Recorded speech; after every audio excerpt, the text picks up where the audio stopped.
আমার ভাইরা, তাহলে মুহররমের ১ নম্বর ঘটনা কি বললাম? মানব সৃষ্টি। কি সৃষ্টি?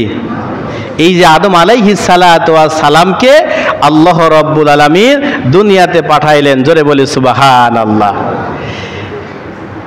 এই ১ নম্বর হলো মানব সৃষ্টি। আদমকে দুনিয়াতে পাঠালেন, আদমকে সৃষ্টি করবেন কিভাবে, এই কথা সুন্দর করে আল্লাহ রাব্বুল আলামিন সুন্দর করে বর্ণনা করতেছেন। আমার ভাইরা,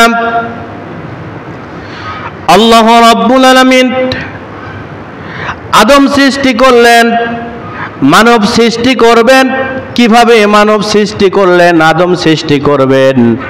আল্লাহ রাব্বুল আলামিন আদম আলাইহিস সালাতু ওয়াস সালামকে মাটি দ্বারা সৃষ্টি করেছেন, ধরে বলে সুবহানাল্লাহ।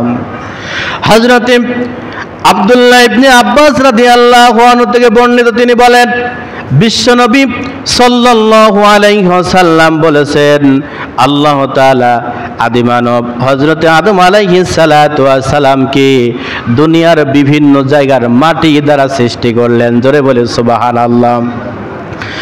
আল্লাহ রাব্বুল আলামিন আদম আলাইহিস সালাতু ওয়াস সালামকে বিভিন্ন মাটি দ্বারা সৃষ্টি করলেন।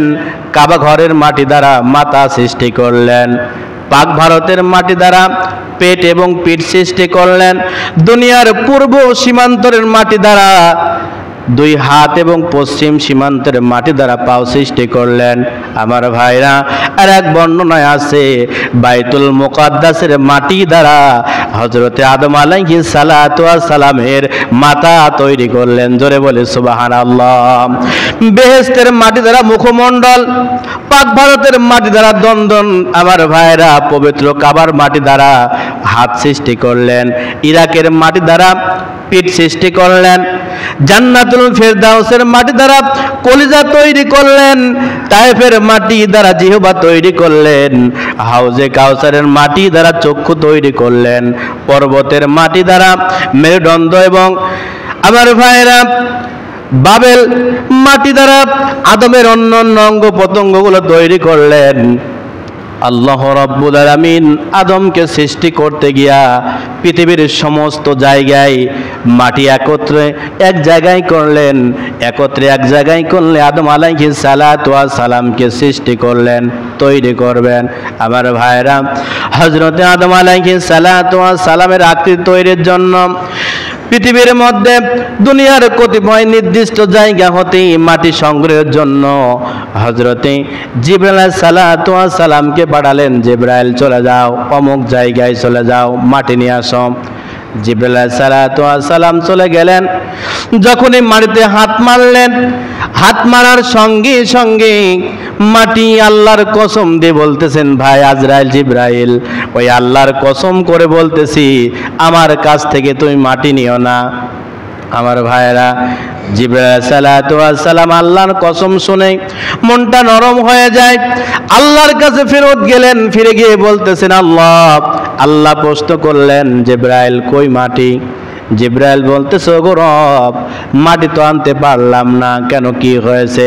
বলতেছে, তোমার নামে কসম দেওয়ার কারণেই আমি আর মাটি আনতে পারলাম না। আমার ভাইরা, জিবরাইল মাটি আনতে অক্ষম। এমন একটা সময় জিবরাইল যখন অক্ষম হয়ে গেলেন, আল্লাহ রাব্বুল আলামিন 2 নাম্বার ফেরেশতা মিকাইলকে পাঠায় দিলেন, মিকাইল যাও মাটি নিয়ে আসো। মিকাইল আলাইহিস সালাতু ওয়াস সালাম মাটি আনতে চলে গেলেন। আবার যখন জমিনে হাত মারলেন, হাত মারার সঙ্গে সঙ্গে মাটি বলতেছেন, ভাই মিকাইল, আল্লাহর কসম করে বলতেছি আমার বুক থেকে তুমি মাটি নিও না। মিকাইল চলে গেলেন, মাটি পালেন না। মিকাইল যখন ফেরত গেলেন, আমার রব ডেকে বলতেছেন, মিকাইল কই মাটি নিয়ে আসছো, দাও। মিকাইল আলাইহিস সালাতু ওয়াস সালাম বলতেছেন, ওগো রব, মাটি তো আনতে গিয়েছিলাম, কিন্তু আপনার নামে কসম দেওয়ার কারণে আমি মাটি আনতে পারি নাই, ফেরত আসলাম। আমার ভাইয়েরা, 3 নাম্বার ফেরেশতা ইসরাফিল আলাইহিস সালাতু ওয়াস সালামকে আল্লাহ অর্ডার করলেন, নির্দেশ করে দিলেন, পাঠিয়ে দিলেন।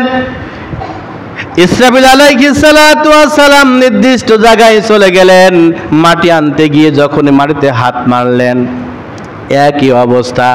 আল্লাহর কসম দেওয়ার কারণে ইসরাফিল আলাইহিস সালাতু ওয়াস সালাম মাটি আনতে পারলেন না, ফেরত চলে গেলেন। আমার রব ডেকে বললেন, ইসরাফিল কই মাটি দাও। ইসরাফিল আলাইহিস সালাতু ওয়াস সালাম বললেন, ওগো মালিক, মাটি তো আনতে পারি নাই। মাটিতে হাত দেওয়ার সঙ্গে সঙ্গে আপনার নামে কসম দেওয়ার কারণে আমি আর মাটি আনতে পারলাম না, ফেরত চলে আসলাম।